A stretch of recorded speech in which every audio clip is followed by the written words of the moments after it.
absolutely awesome Teamsters. How is it going? Are you good? Let's talk about something simple, but powerful. Your phone.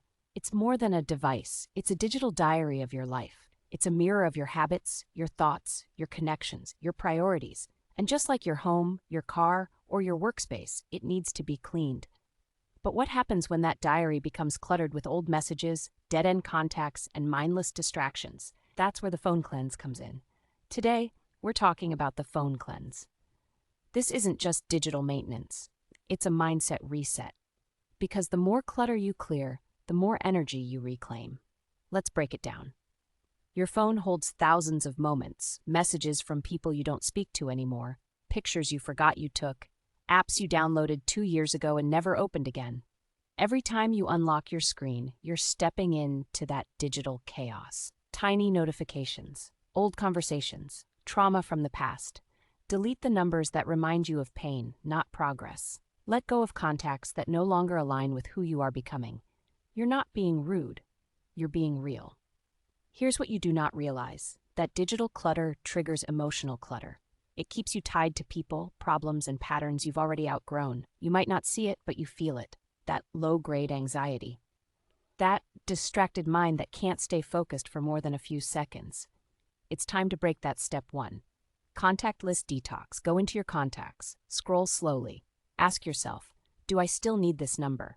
Is this connection healthy? Does this person bring value to my life? Do we still communicate? Is this relationship mutual and healthy? Do I feel good when I see this name pop up?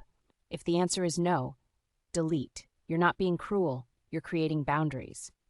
You're not walking away from people. You're walking back toward yourself. Some contacts hold old energy, drama, trauma. Even if you're no longer in touch, just seeing that name can bring up emotions. Let it go. You deserve a clean slate. Take this step slowly. Breathe as you do it. This is your energy cleanse in disguise. Step 2. App audit. Open your home screen. What's there? Social media, games, shopping apps. Now look at your screen time report. You might be shocked.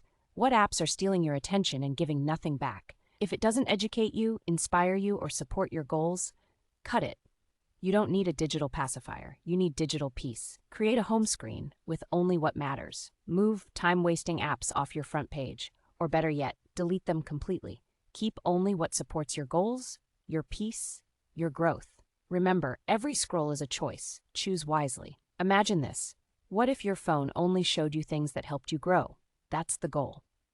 Step 3. Messages and threads. Go into your texts, DMs, emails, old threads, unresolved tension, arguments that live on in writing. You don't have to reread it all. Just let it go. Delete, archive, move on. If it brings you stress or sadness, it doesn't belong in your life at the present time.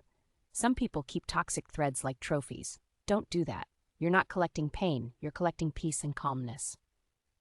Step 4. Camera roll reflection now, your photos. This might be the hardest part. Go back a year. Scroll through. Ask yourself, does this still make me feel joy? Do I want to carry this memory forward? If not, delete it. Not out of hate, but out of healing. You are not obligated to carry images that no longer align with the life you're building. Create folders for what does matter. Vision boards, growth moments, memories that uplift you. If it doesn't make you feel good, empowered, or joyful, trash it. Step 5. Rebuilding with intention. Now that you've cleared the clutter, rebuild with purpose. Install apps that serve your growth, meditation, journaling, habit trackers. Use wallpapers with affirmations, organize with folders. Set focus modes during work hours or sleep. A phone cleanse is more than just deleting files. It's an act of self-respect. It says, I don't need to hold on to what drains me. It reminds you that your time, your energy, your attention, they are sacred. You start to feel lighter. Your phone should now feel like a tool, not a trap. Now the emotional and mental shift. It wasn't just digital, it was emotional. You removed things that no longer serve your energy.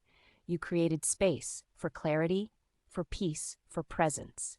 This cleanse is a declaration. I choose myself.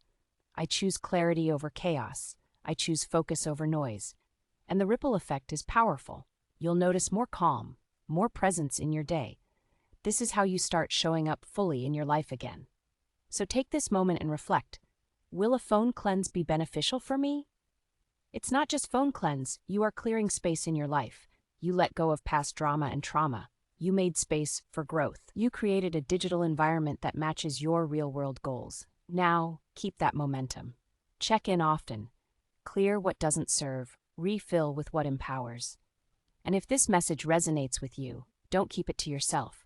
Share this with someone who needs it. Comment what you're letting go of today. And if you haven't done your phone cleanse yet, this is your sign. Remember, your peace is one tap away. Start today. You'll feel the difference tomorrow.